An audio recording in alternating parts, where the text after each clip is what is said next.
नमस्कार, आप देख रहे हैं जनगणमन। मैं हूं आपके साथ शीतल राजपूत।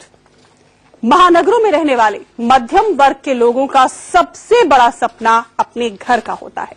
खासकर दिल्ली और एनसीआर में घर के नाम पर घोटाले होते चले जा रहे हैं। हम इन्हें घोटाला इसलिए कह रहे हैं क्योंकि जिन बिल्डरों से लोग घर खरीदते हैं वो कहते कुछ हैं, करते कुछ और हैं। लोग बिल्डरों की ऊंची ऊंची इमारतों में लाखों लाख खर्च कर फ्लैट बुक कराते हैं, लेकिन ना तो वक्त पर घर मिलता है, न ही लाखों रुपए की वापसी का कोई रास्ता दिखाई देता है।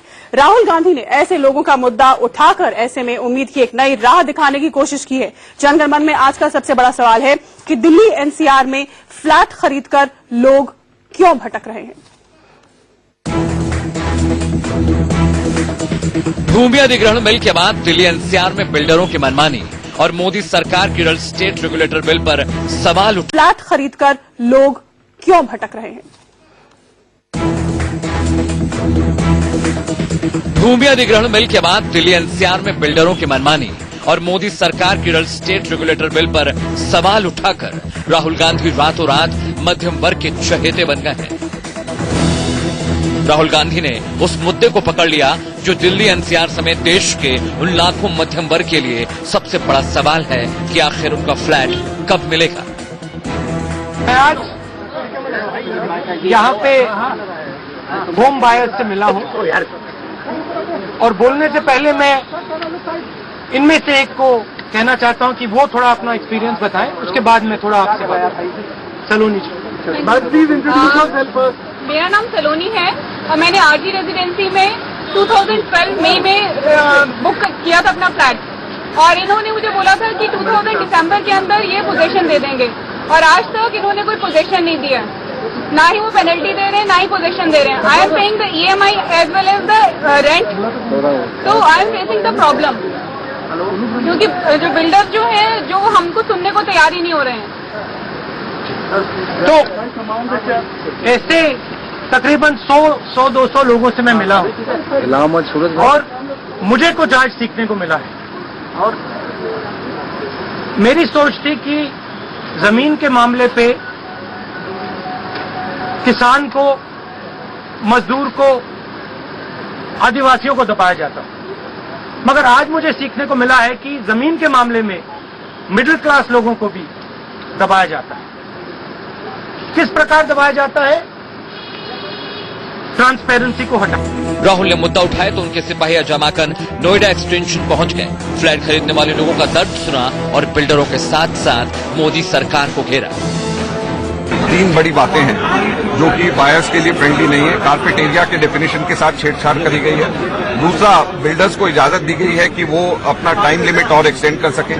तीसरा, बिल्डर्स को यह भी इजाजत दी गई है कि वो इसमें ऑल्टरेशन, माइनर ऑल्टरेशन के नाम के ऊपर कर सकें, जबकि माइनर ऑल्टरेशन क्या है कहीं पे भी डिफाइन नहीं किया गया। दरअसल दिल्ली एनसीआर में बिल्डरों की मनमानी की वजह से हजारों लोगों को अब भी अपने फ्लैट का मालिकाना हक नहीं मिला है। पहले बिल्डर खरीदारों को सब्ज बाग दिखाते हैं, लेकिन फ्लैट बुक करने के बाद पूरी तरह अपनी मनमानी करते हैं। सबसे पहले दिल्ली एनसीआर में नोएडा एक्सटेंशन के बाद नोएडा एक्सटेंशन में तकरीबन 60 बिल्डर हैं। अब देखिए हो क्या रहा है। ये 47 साल के अरुण शर्मा है। दिसंबर 2010 में आम्रपाली लेजर वैल्यू सोसाइटी में एक फ्लैट बुक कराया।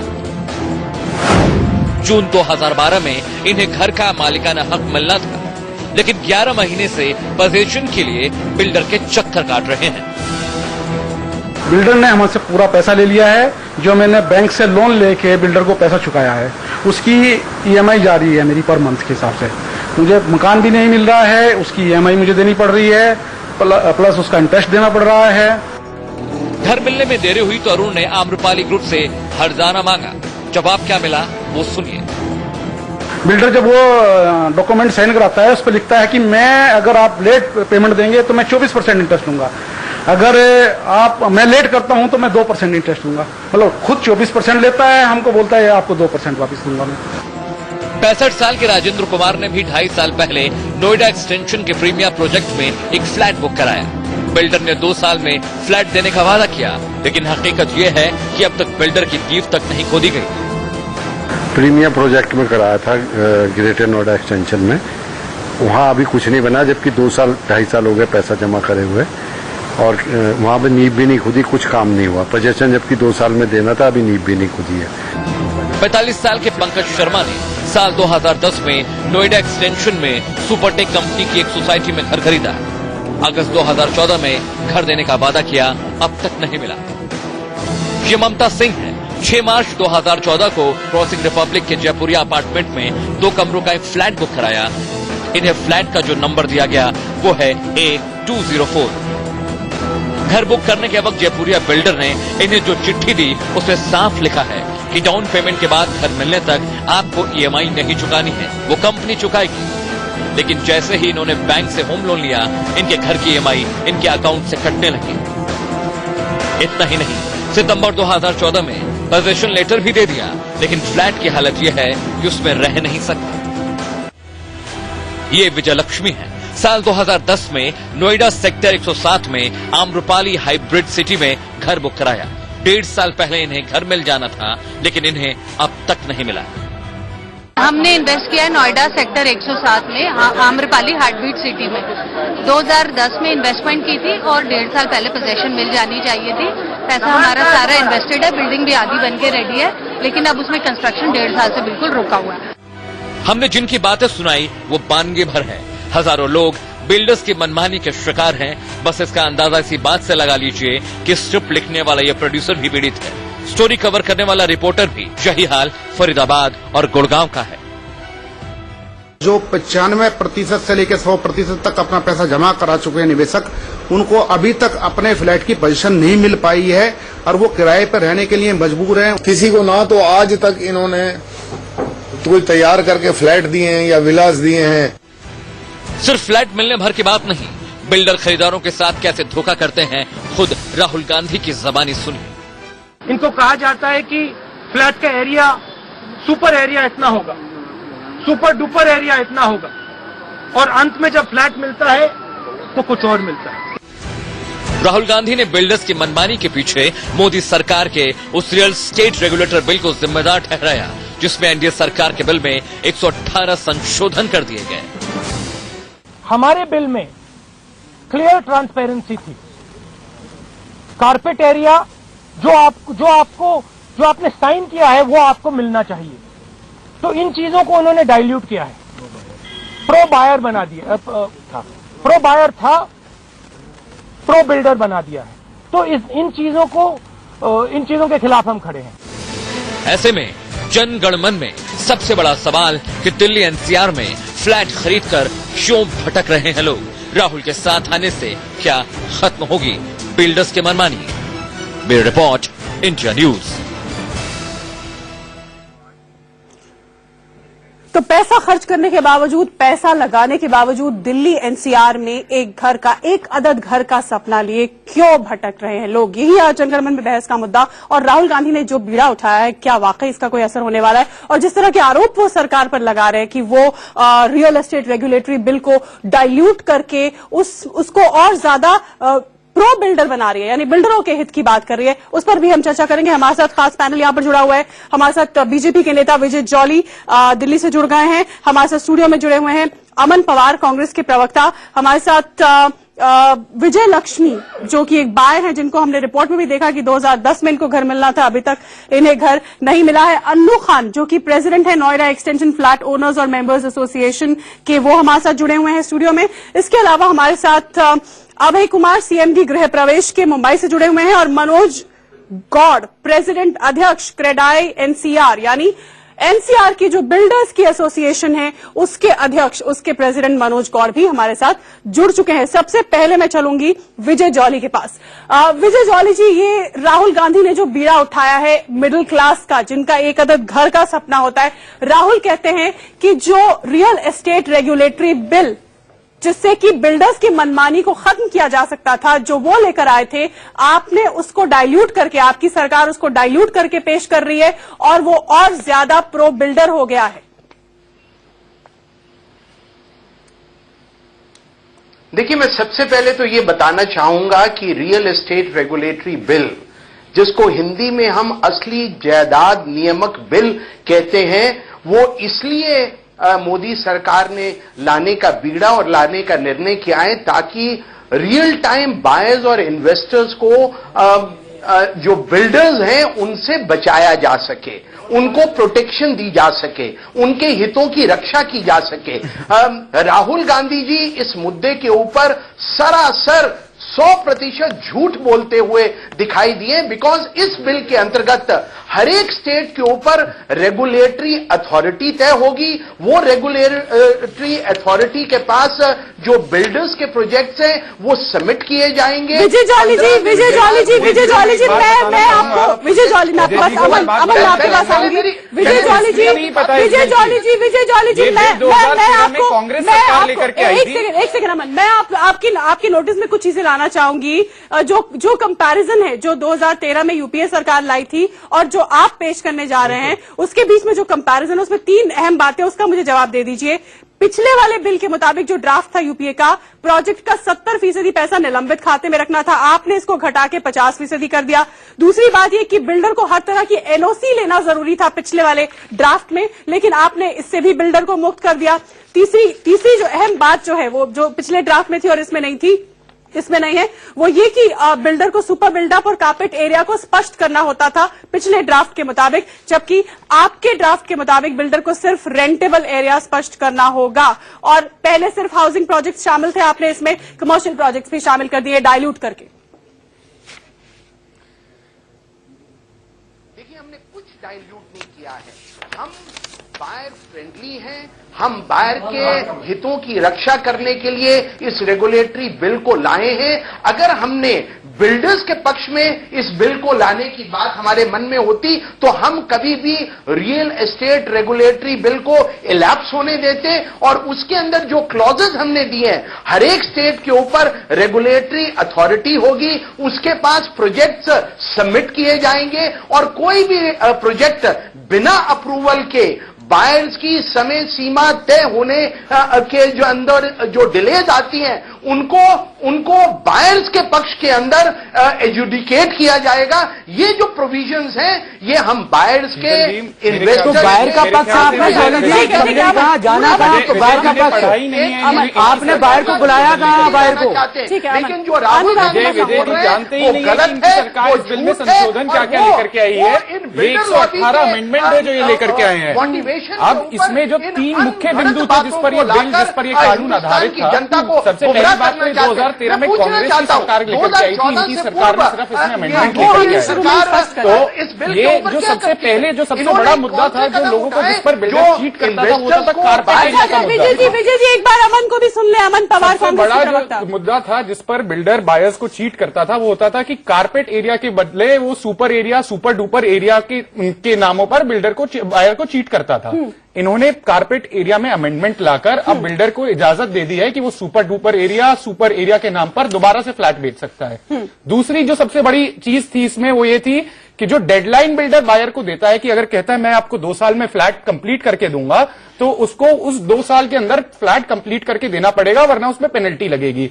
इन्होंने इजाजत दे दी है अमेंडमेंट करके अपने बिल में कि अगर बिल्डर के पास कुछ अप्रूवल नहीं होते हैं, कोई और इसके पास सर्टिफिकेट नहीं मिलते हैं, तो ये अपनी डेडलाइन एक्सटेंड कर सकते हैं। तीसरी जो सबसे बड़ी चीज थी वो ये थी कि आप जो स्ट्रक्चर डिजाइन, जो आप बिल्डिंग का डिजाइन आप ऑफर करते हैं अपने एडवर्टाइजमेंट में, अपने प्रोजेक्ट में बायर को, आप उससे हिल नहीं सकते। आप बायर को वही बिल्डिंग बना के देंगे। अगर आप कहते हैं हम बायर को पार्क व्यू अपार्टमेंट बना के देंगे, तो आपको जब कंप्लीट होती है बिल्डिंग तो पार्क व्यू अपार्टमेंट ही बना के देना पड़ेगा। तो ये चीज भी इन्होंने डाइल्यूट कर दी है। इन्होंने बिल्डर को इजाजत दे दी है कि स्ट्रक्चरल डिजाइन में भी बिल्डर सिर्फ बायर को इंटीमेट करके, उससे इजाजत भी नहीं लेके सिर्फ इंटीमेट करके वो स्ट्रक्चरल डिजाइन में चेंजेस कर सकता है। और मैं, अगर विजय जी मना कर रहे हैं तो मैं अमेंडमेंट नंबर बता देता हूं आपको। अमेंडमेंट नंबर इसका है, अमेंडमेंट नंबर 51 है विजय जी। आप जरा देखिए इसमें ये आपके urban development minister Venkaiah Naidu ji ने प्रपोज किया है क्लॉज नंबर 14 में। तो ये अमेंडमेंट जो है आपने पार्लियामेंट में टेबल करी है, ये मैटर ऑफ रिकॉर्ड है। ठीक है, तो आप कैसे मना कर सकते हैं? आप अगर ये वही बात है जो सूट बूट की सरकार वही अभी तक ये जारी है, वही उसका काम है। आप हमें तो ये समझ में नहीं आ रहा है कि सरकार जिन लोगों ने इनको वोट दिए उनके लिए काम कर रहा है, जिन लोगों ने इनका इलेक्शन वोट किया था। विजय जॉली का जवाब सुनते हैं, फिर अन्नू खान के पास है any change in the design or structure of the building will have to be approved by 2/3 of the buyer. आप गलत बातें रखकर जनता को, श्रोताओं को और टीवी के व्यूअर्स को आप गुमराह कर रहे हैं। ये रेगुलेटरी बिल मेरी सरकार इसलिए लाई है ताकि बायर्स के इंटरेस्ट को प्रोटेक्ट किया जा सके। 10 साल तक आप सत्ता में रहे, अभी जितने भी लोग इस टीवी के ऊपर जो बायर्स कंप्लेंट करते हुए मुझे दिखाई दिए या जिनको मैंने सुना, उन्होंने 2014 से पूर्व का घटनाक्रम बताया। 2009 में प्रोजेक्ट में इन्वेस्ट किया, 2010 तक मिलना था, 2012 तक नहीं मिला। आपकी सरकार 26 मई 2014 तक रही, राहुल गांधी तब नहीं बोले। चलिए ये कहते हैं कि दो तिहाई कंज्यूमर जो है, जो उपभोक्ता है, उससे इजाजत लेना जरूरी होगा। अन्नू खान, क्योंकि आप नोएडा एक्सटेंशन फ्लैट ओनर्स और मेंबर्स एसोसिएशन के अध्यक्ष हैं, मैं आपसे जानना चाहूंगी इन दोनों जी से एक सवाल चाहता हूं। रेगुलेटरी बिल बना रहे हैं, 2 दिन का समय में खत्म हो सकता है। वो बिल को बायर को बुलाएं, बायर को बिठाएं, आपकी कमेटी बैठे तो वो जितनी प्रॉब्लम है वो सारी सॉल्व हो जाएगी। आता हूं, रेगुलेटरी बिल बना रहे हैं, 2 दिन का समय में खत्म हो सकता है। वो बिल को बायर को बुलाएं, बायर को बिठाएं, आपकी कमेटी बैठे तो वो जितनी प्रॉब्लम है वो सारी सॉल्व हो जाएगी। आप बायर के पक्ष में बिल बना रहे हैं तो बायर की राय तो लें। ऐसा नहीं है कि आपने वहां बिल्डर से मिलके और सारे कॉर्पोरेट से मिलके आपने घर में बैठ के टेबल पे बैठ के आपने बिल बना दिया और सबमिट कर दिया और वो हो गया। आप बायर को बुलाइए, बायर को बैठ के बात करिए। उपभोक्ता की राय ली जाए, क्यों ना बायर की राय ली जाए? अगर इतना आपको ध्यान है, फिक्र है मिडिल क्लास का, तो क्यों ना उपभोक्ता, बहुत अच्छी राय है ये, क्यों ना ली जाए ये राय? देखिए, मैं इस बात से पूरा सहमत हूं, सभी पक्षों की राय ली जाएगी। ये तो प्रोविजंस और ड्राफ्ट डिबेट के लिए, अमेंडमेंट्स के लिए खुले हैं। मेरी सरकार का मन और मेरी सरकार का निर्णय इस पूरे बिल के ऊपर एक ट्रांसपेरेंसी लाने का है, जो इस रियल एस्टेट के अंदर अनरेगुलेटेड आप मुझे पार्लियामेंट में टेबल कर दिए, कल मंगलवार को लगी हुई अमेंडमेंट आपको पास करने वाले हैं, यूपीए इसीलिए तो सारा यहाँ आज बवाल हुआ है। 10 साल तक सत्ता अगर आपने पहले बायर से कंसल्ट किया होता, आपने तो सिर्फ कुछ बिल्डरों को साथ में बैठाया और ये संशोधन आपने कर दिए बिल में। उनके अधिकारों की रक्षा कर पाने में पूर्णता असफल रही। अब राहुल गांधी जी अगर कुछ बिल्डर से बात करते हैं, आप अगर बायर के दर्द को समझते हैं तो आप बायर को बुलाइए और बिल लाया जा 2 घंटे में प्रॉब्लम सॉल्व हो सकती है। हमारे साथ यहाँ पर बायर्स, आम आदमी, मिडिल क्लास, वो आम आदमी भी जुड़ा हुआ है जिसका ये घर का सपना कभी साकार होता नहीं दिख रहा है। आप कुछ सवाल पूछना चाह रहे हैं? माइक दीजिए उन्हें प्लीज। जी, मेरा एक सवाल ये है मैडम, सबसे पहले मैं सवाल करूंगा गौर साहब से, मनोज गौर जी से। जी, पहले ये डिफाइन करें कि बिल्डर की डेफिनेशन क्या है। अभी तक यही डिसाइडेड नहीं है। देखिए, हम एक कार खरीदने जाते हैं, 1 लाख रुपए से लेकर 1 करोड़ 3 करोड़ की भी हम कार खरीदते हैं। ये सब फिनिश गुड्स में आती है, हम पैसा देते कार खरीदते ले आते हैं। ऐसा नहीं है कि हम कार कंपनी में जाते, कार वाले को पैसा देते, वो कहता है हमें इंजन मंगवाना है, पैसा दीजिए, अब हमने बॉडी बना दी उसकी पैसा दीजिए, अब हमसे टायर लगाएंगे। ऐसा नहीं है। बिल्डर्स के यहाँ क्या है, इनको कॉन्ट्रैक्टर की कैटेगरी में लाना पड़ेगा हमको। ये कैंसिलेशन के राइट इनके पास है, डिमांड नोटिस भेजने के राइट इनके पास है। कंस्ट्रक्शन कुछ होता नहीं, 50% पेमेंट ही हमसे पहले लेते हैं, हमारा पैसा लेके हमारा ही मकान बनाते हैं, प्रॉफिट मेकिंग करते हैं, उसके बाद हमारे मकान कैंसिल करते हैं। 80% कंस्ट्रक्शन जो भी सुपरटेक कर रहा है और बड़े बिल्डर कर रहे हैं। आप ये मान के चलिए 80% बिल्डर जो है उसको हैरेस किया जाता है, उसकी कैंसिलेशन की जाती है। इनके पास 500 फ्लैट होता है, ये 800 बुकिंग करते हैं, 300 को ठीक है। सवाल मनोज गौड़ से है, जो कि प्रेसिडेंट है क्रेडाई एनसीआर बिल्डर्स के एसोसिएशन के। मनोज गौड़ साहब, ये सवाल आपके लिए। बिल्डरों की मनमानी से त्राही त्राही कर रहा है आम आदमी, ग्राहक, उपभोक्ता।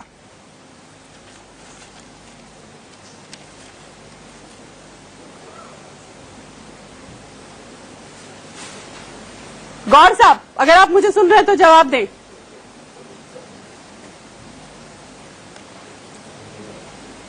मैं बोलूं? जी जी। शीतल जी, मैं एक बात जानना चाहता हूं कि ये पूरी जो डिस्कशन ऐसी चल रही है जैसे कि आज real estate regulatory bill pass हो चुका है और हम उसके संशोधन की बात कर रहे हैं। हम उसमें क्या क्या उसमें प्रोविजंस लाने हैं, क्या क्या सुधार लाने हैं, क्या क्या मॉडिफिकेशंस लाने हैं, हम उसकी बात कर रहे हैं। ये आप समझिए कि ये इंडिया का सबसे बड़ा एसेट क्लास है। आपके पास स्टॉक मार्केट को रेगुलेट करने के लिए सेबी है, आपके पास इंश्योरेंस को रेगुलेट करने के लिए IRDA है। इंडिया की सबसे बड़ी एसेट क्लास को रेगुलेट करने के लिए कोई रेगुलेटर आज तक था ही नहीं।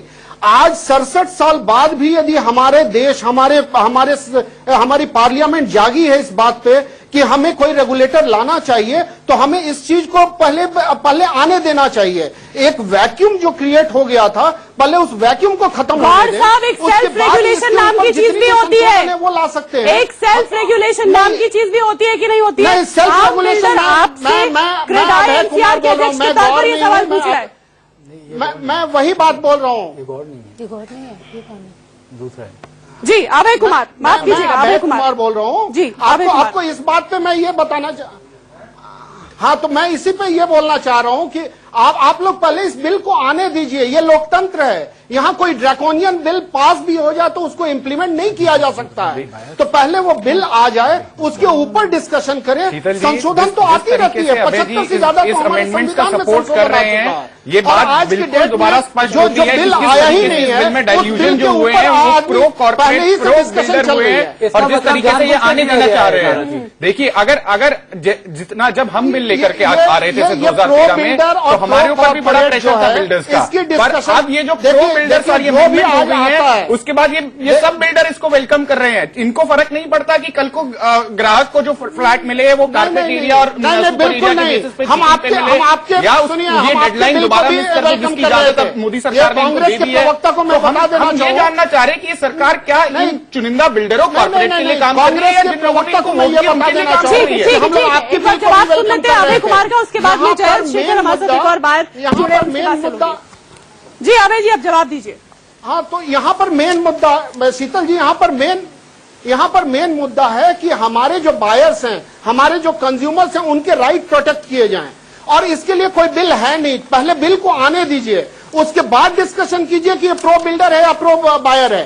कांग्रेस जो बिल लाई थी, हम लोग उसको भी वेलकम किए थे कि लेकिन पहले रेगुलेटर आए। तो इसमें क्या है, एक मुट्ठी भर बिल्डर जो गलतियां करते हैं, जो बरगलाते हैं अपने कस्टमर्स को, उनके लिए आप सब सीरियस प्लेयर्स को क्या मुट्ठी भर बिल्डर करते हैं? आप लोग आवाज उठाते हो।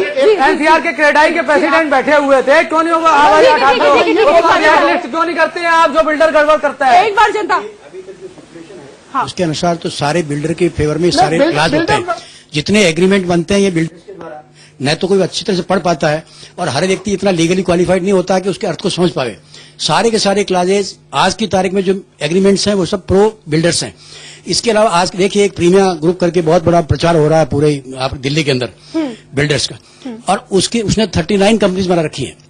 उसमें से 32 कंपनीज में 1 लाख रुपया ऑथराइज कैपिटल है, केवल 4 कंपनी में 5 लाख है। अब इतनी नंबर ऑफ कंपनी बना करके इतनी छोटी सी ऑथराइज कैपिटल से he has collected crore of rupees, और जमीन है नहीं है। बिल्कुल।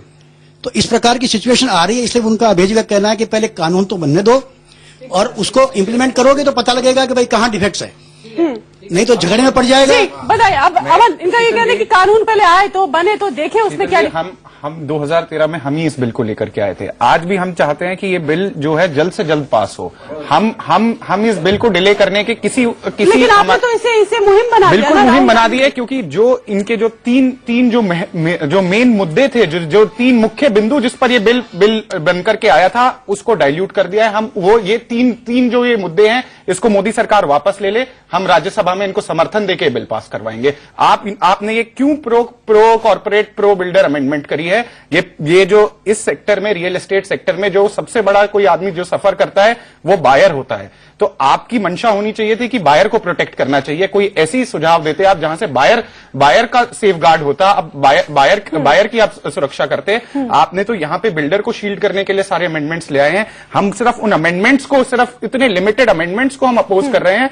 अगर ये अपने अमेंडमेंट्स वापस ले लेते हैं, हम जिसे राज्यसभा में अपोज करेंगे, और तो हम इनकी राज्यसभा में मेजोरिटी नहीं है, हम सपोर्ट करके इस बिल को। ठीक है, मुझे जॉली से इस पर रिएक्शन लूंगी। अच्छी बात कही आपने। ये हमारे साथ एक और बायर पुनीत जिनका नाम है वो जुड़ गए हैं, उनसे हम एक ब्रेक के बाद जुड़ेंगे, उनका क्या मसला है, वो किस तरह के सवाल पूछते हैं, ये हम जानने की कोशिश करेंगे। एक छोटे से ब्रेक के बाद आप देखते रहिए जनगणना। रियल एस्टेट रेगुलेटरी बिल जो लेकर आ रही है मौजूदा सरकार, जिसका खाका उन्होंने पेश किया था, बदलाव के साथ जो लेकर आ रही है, उससे बिल्डरों की मनमानी और बढ़ेगी और एक अदद घर का सपना जो एक आम आदमी देखता है दिल्ली एनसीआर में, वो और ज्यादा उसका सपना उसकी पहुंच से दूर होता चला जाएगा। ब्रेक से पहले हमें कांग्रेस के प्रवक्ता अमन पवार ने कहा कि हम पूरी तरह से इस बिल को समर्थन करने के पक्ष में है, बशर्ते जो मौजूदा सरकार है वो इसमें जो 3-4 अमेंडमेंट है जिनको लेकर उन्हें आपत्ति है उनको हटा दे। एक तो कार्पेट एरिया वाली बात, एक जो डेडलाइन जो है, डेडलाइन एक्सटेंशन वाली बात, यानी 2 साल में प्रोजेक्ट आपको पूरा करना है। पहले के मुताबिक पहले ये था कि 2 साल में ही करना होगा। आप जो संशोधन ला रहे हैं उसमें ये कि अगर आपकी डेडलाइन बढ़ भी जाती है तो कोई फर्क नहीं पड़ता। और साथ ही निलंबित खाता जो है वो 70% से कम करके आपने 50 कर दिया। 3-4 ऐसे अहम संशोधन जो आप करने जा रहे हैं, इनका ये मानना है कि अगर आप उन्हें वापस ले लें तो हम आपको सपोर्ट करेंगे, राज्यसभा में भी सपोर्ट करेंगे। कांग्रेस पार्टी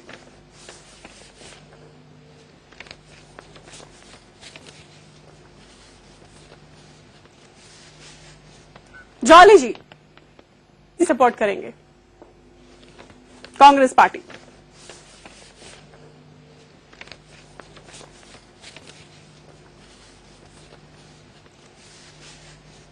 जॉली जी देखिए, आपने जो जो बातों का जिक्र किया बिल्डर के और बायर के संदर्भ में, हम उनसे पूरी तरह से सहमत हैं। लेकिन मेरे कांग्रेस के मित्रों ने यह नहीं बताया कि ये पहली बार रियल एस्टेट रेगुलेटरी बिल को ये सरकार आजादी के 60 साल के बाद पहली दफा लाकर बायर्स और कंज्यूमर्स बात कर रहे हैं। पहली बात ये 2013 में राज्यसभा में इंट्रोड्यूस हुआ था। आप मुझे बात रखने दीजिए, तो मैं आपको नहीं बोलने दूंगा। ठीक है, बात पूरी करें, बात पूरी करें, कंप्लीट बात सही करिए फिर जॉली जी बात पूरी करें। इस बिल के अंदर मेरे कांग्रेस के मित्र ने इसका जिक्र नहीं किया। जो प्रोजेक्ट रेगुलेटर से अप्रूव नहीं होगा वो प्रोजेक्ट आगे बढ़ ही नहीं सकता। Number 2, there is a punitive clause. अगर कोई भी बिल्डर अपनी दी हुई शर्तों का अनुपालन नहीं करता तो उसके ऊपर प्यूनिटिव एक्शन होगा, including the total cancellation of the project. Number 3, जो इन्होंने नहीं बताया, a standard format for the agreement is another proposal which will make life easier for the buyers. इसके साथ साथ हम ये भी बताना चाहते हैं, ये जो 50% और 70% की बात आपने इसको अकाउंट में रखने के लिए की है, पहले 70% का प्रोविजन था। हमें लगता है आज के संदर्भ में जब मार्केट वैल्यू और कंज्यूमर का इंटरेस्ट को प्रोटेक्ट करना है, अगर 50% अमाउंट भी जो प्रोजेक्ट के अनाउंस होने के बाद, लोगों की धनराशि जमा होने के बाद 15 दिन के अंदर एक सेपरेट एस्क्रो अकाउंट में जमा किया जाए, उसका provision will help the buyers and the real investors. हम इस पूरे बिल के माध्यम से जो इस पूरी इंडस्ट्री के अंदर काले धन का सृजन है, नहीं आपने 70 से 50% क्यों किया, इसका जवाब दे दी जाती है, उनका अनुपालन नहीं किया जाता है। 70 से 50% करने की मंशा बता दीजिए। हम इसको कंज्यूमर फ्रेंडली बिल, मेरे मन में ये कौतूहल है कि आप कह रहे हैं कि 50% निलंबित खाते में हो, ये भी बहुत बढ़िया है, तो फिर 70 तो और भी बढ़िया होता। आपने 70 से 50% क्यों किया? ये झूठ है और झूठ के अलावा आपने 70 से 50% क्यों किया? विजय जॉली जी प्लीज मेरी ये क्यूरियोसिटी शांत कर दीजिए। आपने ये कहा कि 50% भी आज के परिप्रेक्ष्य में अगर रहता है तो अच्छा है बायर के लिए। आप बढ़ाया क्यों नहीं आपने? 70 से 80 क्यों नहीं कर दिया? मेरा ये मानना है वो बिल जो ट्रांसपेरेंसी लाए, वो बिल जो अप्रूव हो, वो बिल जिसको रेगुलेटर मॉनिटर करे, कंस्ट्रक्शंस को मॉनिटर करे, पैसा जो दिया गया उसको मॉनिटर करे, टाइम लिमिट्स को मॉनिटर करे। और अगर उन मेरे सवाल का जवाब नहीं दे रहे आप। विजय लक्ष्मी आप कुछ कहना चाह रही थी। जॉली जी मेरा आपसे ये सवाल है कि ये जो बिल आने वाला है या जो अमेंडमेंट्स प्रपोज्ड हैं, ये कब आएंगे, कब ये दिन देखेंगे वो बात की बात है। बट व्हाट अबाउट अस, हम जैसे बायर्स जो ऑलरेडी पैसा अपना 2010 से लगा चुके हैं और हमारे तो रोज के रेंटल्स जा रहे हैं, हमारी रोज की EMI जा रही है, हम लोगों के लिए क्या किया जा रहा है? ठीक, बढ़िया। गांधी से 2010 में कांग्रेस की सरकार थी, वो ठीक है, आप पल्ला नहीं झाड़ सकते, अभी आपकी सरकार है, आपकी जनता है, अभी आपकी सरकार है, आपकी जनता है जो आपको गुमराह कर रहे हैं। मेरी सरकार बाहर के पक्ष में बिल लाना चाहती है, मेरी सरकार बाहर के इन्वेस्टमेंट को प्रोटेक्ट करना चाहती है, मेरी सरकार नरेंद्र मोदी की सरकार वेंकैया नायडू के माध्यम से जो बिल के प्रोविजन लाए हैं, those are investor friendly, not builder friendly. इसलिए इस प्रकार विजय जॉली जी, विजय लक्ष्मी जो एक बायर है, एक उपभोक्ता है, उनका बड़ा सीधा सा सवाल है कि मेरे जैसे विजय लक्ष्मी जैसे लोग जो हैं, जो पैसा लगाए बैठे हैं, उनको उनका फ्लैट घर नहीं मिल रहा है, उन लोगों को राहत देने के लिए आप क्या करेंगे? चलिए बिल की बात छोड़ दीजिए। देखिए, उन लोगों को राहत देने के लिए प्यूनिटिव एक्शंस लिए गए इस बिल के अंदर, जो प्रपोज्ड एक्शंस हैं। मुझे जवाब देने दीजिए। ने अपने प्रपोजल्स में नहीं रखे, अपने समय में इन्होंने रेगुलेटरी बिल को आप इजाजत गलत करने की ऑफर दे रहे हैं। देखिए, मैं 2-3 चीजों पे बस आपका यहाँ ध्यान आकर्षित करना चाहूंगा, जहां विजय जी ने बड़ा गलत तरीके से यहाँ पे हमें मिसगाइड किया। एक तो सेक्शन 5 इन्होंने अमेंड कर दिया है इस बिल में। सेक्शन 5 पहले कहता था कि जब भी बिल्डर कोई भी प्रोजेक्ट शुरू करेगा, उससे पहले एप्लीकेशन देगा अथॉरिटी को, अथॉरिटी अप्रूव करेगी, जब वो जाके अपना प्रोजेक्ट शुरू कर सकता है। अब इन्होंने उसमें संशोधन करके कह दिया कि हर अथॉरिटी को 15 दिन के अंदर अंदर उसको अप्रूवल देना ही पड़ेगा। उसके बाद वो अगले 3 महीने में उसकी जांच करेगी बिल्डर के प्रोजेक्ट की कि अगर उसमें कोई गलत है या नहीं है, जब जाके वो रोक लगाएगी। प्यूनिटिव एक्शन की बात जो विजय जी ने बोली, वो पहले से 2013 के बिल में था, उसमें कोई गलत बात नहीं है। पर जो सबसे बड़ा जो इन्होंने संशोधन वो ये किया है कि कंप्लीशन सर्टिफिकेट और अप्रूवल्स के नाम पे जो बिल्डर हमेशा प्रोजेक्ट डिले करता रहता था, वो हमने 2013 के बिल में उस पे हमने रोक लगा दी थी। हमने कहा था कि सारे अप्रूवल, सारे सर्टिफिकेट जो बिल्डर होगा वो पहले प्रायर लेगा अपना प्रोजेक्ट शुरू करने से पहले, उसके बाद ही उसको इजाजत मिलेगी प्रोजेक्ट शुरू करने के लिए। अब इन्होंने कह दिया है कि कल को अगर बिल्डर को कहीं म्युनिसिपल अथॉरिटी से, किसी और अथॉरिटी से, लैंड अथॉरिटी से, लैंड एजेंसी से अप्रूवल नहीं मिलता और उसके कारण अगर डिले होता है उसके प्रोजेक्ट में, तो उसको इजाजत होगी वो डिले करने की, फिर बायर 4 साल बैठे रहेगा। तो ऐसी इजाजत क्यों दी गई है इस बिल में? ये सबसे बड़ा मुद्दा है यहाँ पे। ठीक है, मैं इस पर जवाब लूंगी, लेकिन इस बीच हमारे साथ मनोज गौड़, प्रेसिडेंट क्रेडाई NCR यानी NCR बिल्डर्स एसोसिएशन के अध्यक्ष हमारे साथ जुड़ गए। मनोज जी, आप मुझे सुन पा रहे हैं अगर? तो मेरा सवाल आपसे ये है कि कांग्रेस का ये आरोप है और कई लोगों का ये आरोप है कि जो बिल बीजेपी सरकार लेके आ रही है, मोदी सरकार, रियल एस्टेट रेगुलेटरी बिल, वो आप लोगों को ध्यान में रखकर बनाया गया है, उससे आम आदमी के इंटरेस्ट का कोई मतलब नहीं है।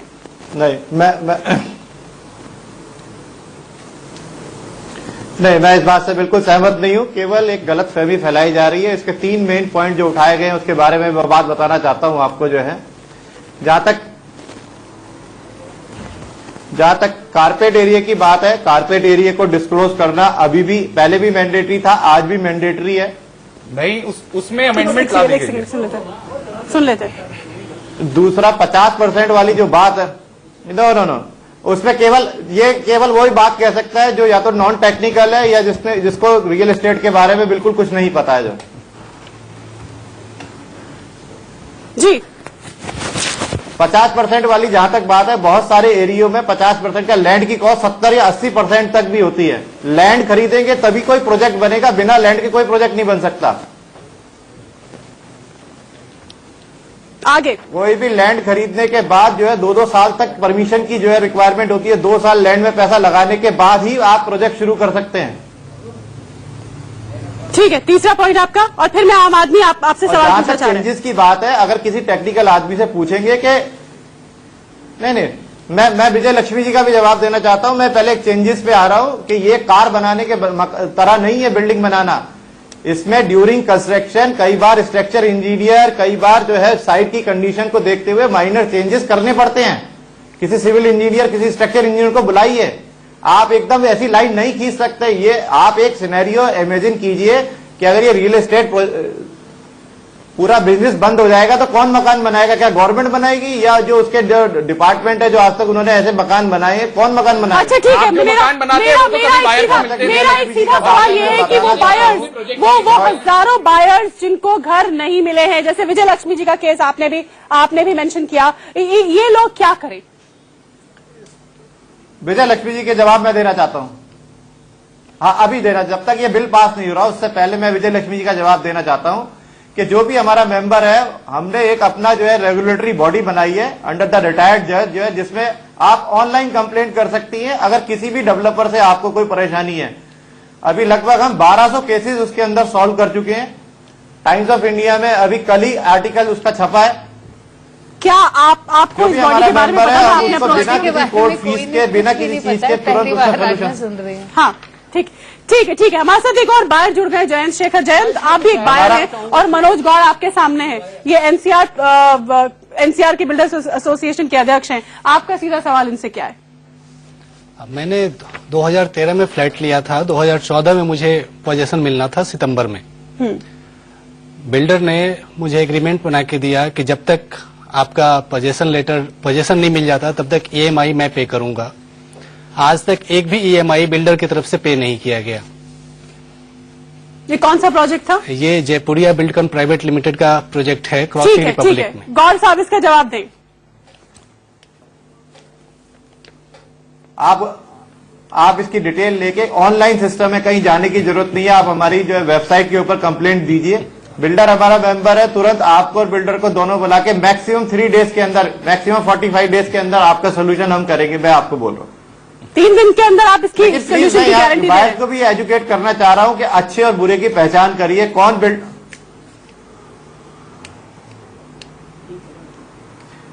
बिल्डर कहाँ काम कर रहा है, वो मेंबर है या नहीं है किसी संस्था का, कहीं जवाबदेह है या नहीं है। इसीलिए इस बिल का भी हम समर्थन कर रहे हैं। इस बिल के आने से एक लाइन ड्रॉ होगी कि कौन आदमी जो है सही काम कर रहा है, कौन आदमी जो है गलत काम कर रहा है। नहीं मनोज जी, सारे जितने नोएडा एक्सटेंशन की जहां तक बात है, कोई भी आदमी ये बताने को तैयार नहीं है कि वहां पे कोर्ट ने, मनोज जी, सारे बिल्डर आपकी संस्था के सदस्य हैं। एक्सटेंशन में कोर्ट ने रोक लगाई थी। मनोज जी, सारी बिल्डर आपके संस्था के सदस्य हैं और वही गलत, सबसे ज्यादा गलत काम करते हैं और वो ये कहते हैं कि हम क्रेडाई के मेंबर हैं।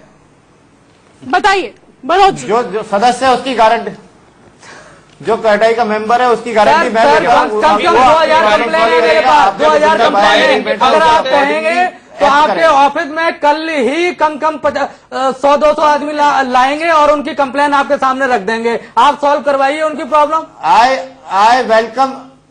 I welcome you. No problem. I am ready to face. I am ready to give you solution. Come to me. No problem. हम तो चलिए ठीक है। मैं आप सभी के पास आऊंगी। एक ब्रेक का वक्त हो रहा है। बिल्कुल, ये कह रहे हम, बहुत गंभीर आरोप है कि लोग जाते हैं तो बाउंसर से पिटाई कराई जाती है। इस पर भी जवाब लूंगी गौड़ साहब का और साथ ही तमाम हमारे पैनलिस्ट और हमारी जनता और सवाल पूछेगी। एक छोटे से ब्रेक के बाद देखते रहिए जनगणमन। सपना कैसे अधूरा रह जाता है, किस कदर बिल्डरों की मनमानी से आम आदमी परेशान है और जो नया बिल सरकार लाने वाली है, जिससे यूपीए सरकार ने भी इंट्रोड्यूस किया था संशोधनों के साथ, उसको लेकर जो राजनीति हो रही है उस पर हम चर्चा कर रहे हैं। ब्रेक से पहले हमारे साथ मनोज गौड़ जुड़े हुए थे, प्रेसिडेंट एनसीआर बिल्डर्स एसोसिएशन के। फिलहाल उनसे हमारा संपर्क कटा हुआ है, लेकिन हमारे साथ अभय कुमार सीएमडी गृह प्रवेश जुड़े हुए हैं और जो जनता सवाल पूछना चाह रही थी, आप अभय से ये सवाल पूछ सकते हैं। अभय जी से मेरा एक सवाल ये है कि आप लगभग एनसीआर के सारे बिल्डर के साथ कनेक्टेड हैं। बिल्डर्स को ऐसी क्या जरूरत पड़ जाती है जो ये बाउंसर्स रखते हैं अपने, और हम लोग जब जाते हैं हमारी प्रॉपर थॉरोली चेकिंग होती है। हम कोई आतंकवादी हैं, क्रिमिनल्स हैं, बैड एलिमेंट्स हैं, एंटी सोशल एलिमेंट्स हैं, हम क्या हैं? हमारी प्रॉपर चेकिंग होती है, उसके बाद हमको बाउंसर शिकायत दर्ज कैसे की जाए जब बाउंसर्स आपने लगा रखे हैं उपभोक्ताओं को हैंडल करने के लिए? शीतल जी, मैं इस बात का जवाब ऐसे देना चाहूंगा कि ये एक्चुअली पूरा डिस्कशन मुद्दा से भटक रहा है। नहीं, ये मुद्दा है, ये मुद्दे की तय है। बात को लेकर आ जा रहे हैं, बाउंसर लेकर आ रहे हैं। क्या बात कर रहे हैं? मैं आ रहा हूँ, मैं उस पे भी आ रहा हूँ, मैं उस पे भी आ रहा हूँ, मुझे पूरा कंप्लीट करने का अवसर दीजिए। सवाल का जवाब दीजिए। आ रहा हूँ, मुझे कंप्लीट करने दीजिए। मैं आज एक ही बात पूछना चाह रहा हूँ कि ये जितने भी कंज्यूमर्स हैं, जितने भी बायर्स हैं, इन लोगों के पास आज किस किस चीज की प्रोविजन है? आज इनके पास कंज्यूमर कोर्ट है, हायर कोर्ट्स हैं, जहां पर ये जाकर अपनी बात को रख सकते हैं। लेकिन इन सब चीजों को सरपास करके एक रेगुलेटरी बिल आ रही है, जिसके तहत ये एक रेगुलेटर होगा जो मतलब पैसे बटोर के आप रखें और जनता जाती रहे कंज्यूमर कोर्ट में। ये आपको जनता पता है, नीरज सबको पता है कि कोर्ट में नहीं जा सकता। अपनी नौकरी कराएगा कि कोर्ट में जाएगा? नौकरी बचा ले पहले या कोर्ट में जाए। मतलब पैसे आपको दे दे, आप पैसा भी लगाए और फिर कोर्ट के चक्कर भी लगा। मैं वही बात बोल रहा हूँ। आज के डेट में सुनिए, आज के डेट में आप कंज्यूमर कोर्ट में जाते हैं, आज के डेट में आप हायर कोर्ट में जाते हैं। जाने की जरूरत ही क्यों पड़े? जो रेगुलेटर नौबत ही क्यों आए? ये तो चाहते हैं कि लाने की जरूरत इसलिए पड़े। कोर्ट में जाने की जरूरत क्या है? कोई आम आदमी अपना 40-50 लाख रुपया लगाने के बाद फ्लैट का EMI भरे, फिर किराया भरे और फिर अपना जॉब का छुट्टी लेकर कोर्ट का चक्कर लगाए। क्या ये संभव है? बताइए। और वो आ रहा है तो इस चीज को वेलकम करने की बजाय आप बीजेपी कांग्रेस खेल रहे हैं आप लोग। वो नहीं खेलना चाहिए। नहीं तो आपने सवाल का जवाब फिर नहीं दिया। मैं प्रैक्टिकलिटी पे जाऊंगा, इधर पॉलिटिक्स दूर रख के कि देखिए, एक बायर जो होता है अपनी जिंदगी भर की जमा पूंजी लगा के अपने लिए घर खरीदता है, अपने लिए छत खरीदता है।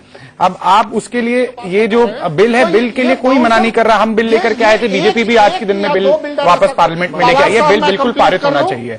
पर सबसे बड़ी बात यह है कि ये जो डिलेज होते हैं या जिस बायर को अपना घर नहीं मिलता, उसको बाद में बहुत से दरवाजे खटखटाने होते हैं। माफ कीजिए, आपको रोक रहे हैं। मनोज गौड़ फिर से जुड़ गए हैं। मनोज गौड़ से सवाल लेना बहुत जरूरी है। मनोज गौड़ साहब, आपने कहा कि वेबसाइट है, उस पर आप शिकायत दर्ज कराइए, आपका 3 दिन के अंदर रिड्रेसल होगा। लेकिन जनता का अनुभव यह है कि जब वो जाती है तो उनका सामना बाउंसर से होता है।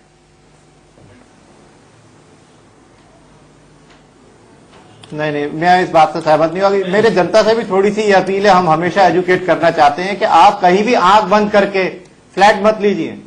कृपया उस बिल्डर की पहली पास परफॉर्मेंस देखिए, उसने क्या काम किया है, मेंबर से फ्लैट खरीदे जा रहे हैं। मनोज गरडाई के मेंबर है वो बिल्डर। आप ले लिया है तो आप उसके लिए क्या करें? सारे बायर जो लाखों बायर फंसे हुए हैं, अब उसके लिए कोई सॉल्यूशन तो होगा सर, उसके लिए सॉल्यूशन तो निकाले। अब आगे तो चलो नहीं देंगे, हम सबको अवेयर कर रहे हैं कि वो फ्लैट मेंबर्स के लिए मैंने पहले आपको बताया जी।